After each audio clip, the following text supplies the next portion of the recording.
Hey guys, today we'll be taking a look at how I climbed from Silver 4 all the way to Plat 4, and I'll be sharing with you guys how I actually climb and how you can actually do it on your own games. So let's begin. So I have the 5 golden rules that I stick to when I'm playing rank, and here's what they are. So the first rule is going to be very straightforward. It's going to be the 2-2 rule. What it pretty much means is that you're only going to be playing 2 roles and 2 champions. Nothing more than that. So the second one will be cut losses, which is pretty straightforward. When you're on a losing streak, you want to be taking a break from the game and then coming back later on when you have cooldown. So the third one will be pretty straightforward as well. Play the meta. You don't want to be playing other champions, even if you're like one trick pony, you might not be climbing as hard if you are not like sticking to the meta, because this game is pretty heavily meta based. And the fourth one will be the basics, and the fifth will be objectives. So let's get right into it. So the first rule is pretty straightforward as well. It's a 2-2 rule. So what it pretty much means is that you're only going to be playing 2 champions and 2 roles. So for example, if your main role is taken, you will be playing the secondary role. Unless if your secondary role is taken, you really have no choice. Those games you just gotta get carried, or you can still try to do something as a team member and just try to play the game, I guess, because there's no dodging in the game. So your chances of winning get slimmer if you're playing your off roles.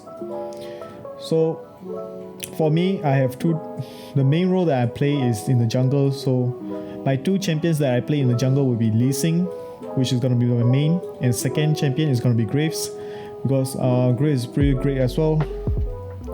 And for the secondary role, it will be mid lane. So I'll be picking Irie. If Irie is taken away, I'll be playing Fizz. So that is pretty much my 2-2 rule.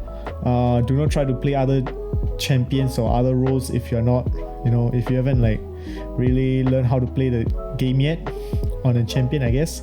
And if you really care about rank, you shouldn't be trying out champions in a rank game. So the second rule is gonna be cut your losses, which pretty much means that if you're on a losing streak, you should not be queuing up for another game, because that will most likely lead you into a loss streaks, which can go up to like 8 games, 10 games. If you're really tilted, you queue for another game, you just throw the game. So what you want to be doing is that play around 3 to 4 games and then see whether you're on a losing streak. If you're winning, keep on playing. If you're losing, just take a break from the game and come back later on. I suggest you guys to go and take an exercise, or just go out for a walk. Don't try to go and watch the more War Rift content, or even like go switch over to other games. That will not help. What you want to do is just to stay away from gaming and do other things to distract yourself, and then come back later on if you really want to climb. So that's gonna be my second rule. So for the third rule is gonna be play the meta. Even though you don't like the champion, it doesn't matter when you're winning. So some games may seem quite boring because the meta is pretty straightforward and it's only based around a few champions. So for example, if I say the meta is on Ezreal, during the Ezreal pick, everyone was playing Ezreal, is either you pick Ezreal or you lose. So that's pretty much the meta. If your team refuses to play the meta, it's going to be pretty hard, because the enemy team is going to be abusing the meta and your team is not. So there are a lot of champions that are currently in meta right now, and I suggest you guys to pick it up. So the meta list is going to be this. So I've ranked Irie in the S tier because her mobility and stuff, and Braum because of his tankiness. His shield is pretty overpowered. Ezreal is stay at S tier because of his cheat locking ability. Gragas seems to be getting popularity as well, because in the top lane, the Fiora is getting wild because people are playing Fiora even though it's not an S tier pick. Some of the popularity does not mean that it's S tier pick, So you really gotta understand the game first before you really like jump on the bandwagon. So a lot of Fiora players are literally jumping on the bandwagon thinking that Fiora is an S tier pick, which is not. So if you have literally played Fiora into the Gragas, you understand how hard it is to play against Gragas, how tanky he is in the late game. And in the AD carry role, we have Jhin and Kai'Sa. Kai'Sa is gonna be the hyper carry. Jhin is still a hyper carry as well, but if Jhin didn't get a hit, he would just go offline throughout the entire game. But on a Kai'Sa, on the other hand, you have like 3 item power spike, which is pretty strong. So right after she finishes Mana Mew, she's gonna be online and she's gonna start dealing out a lot of damage.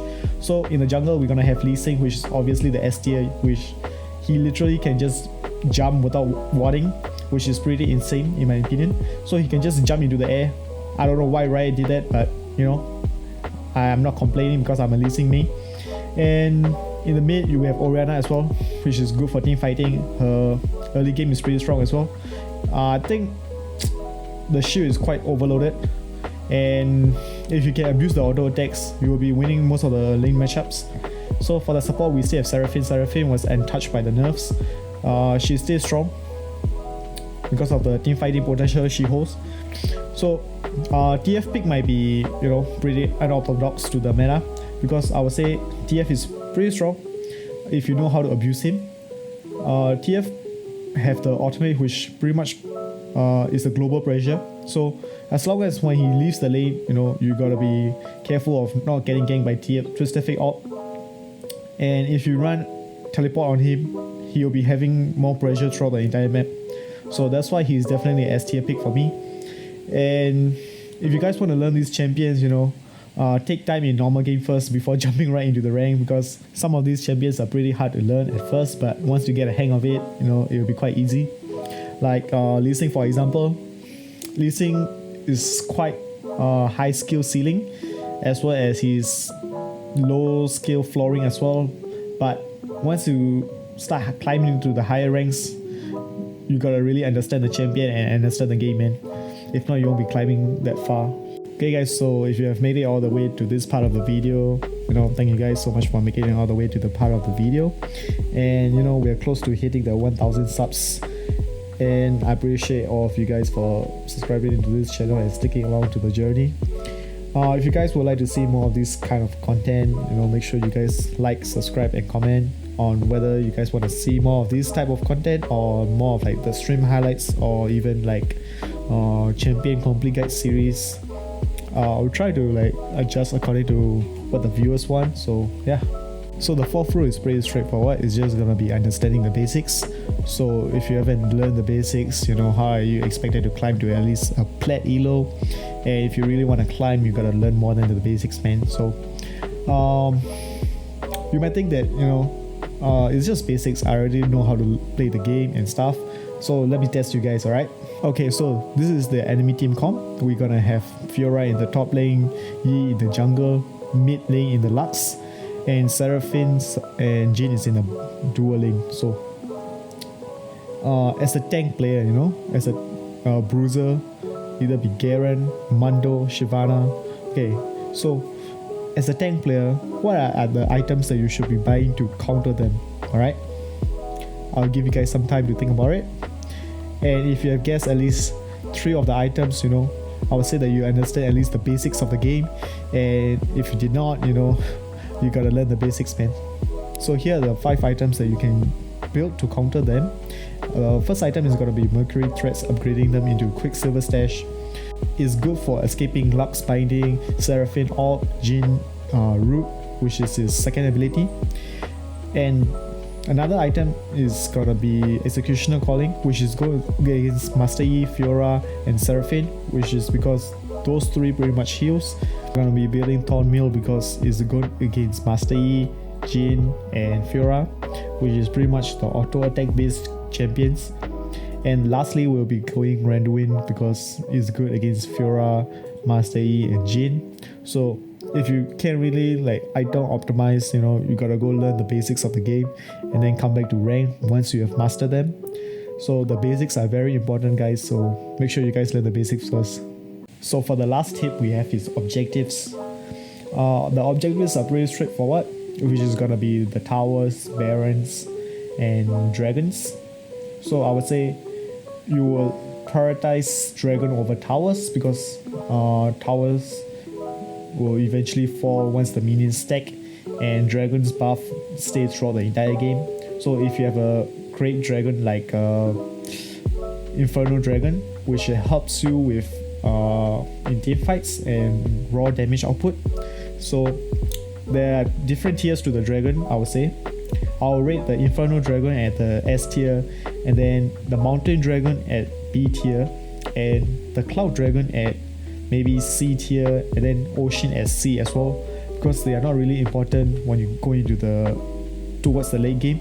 For example, the ocean in the late game is not really great because it only gives you sustain, which is more of like the laning phase type of buff that you are looking for.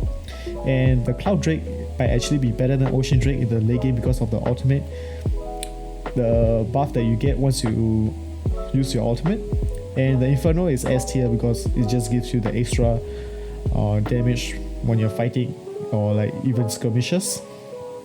You will eventually come out on top as well.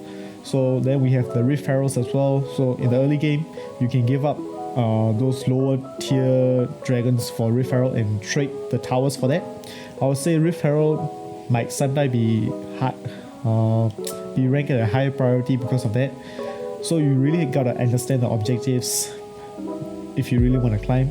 And the barons, people tend to like overlook the barons because when you're sieging the towers, you really need the barons to buff up the minions and take the objectives for your team. So towards the late game, once you start sieging the towers, you really need a baron buff to empower the minions.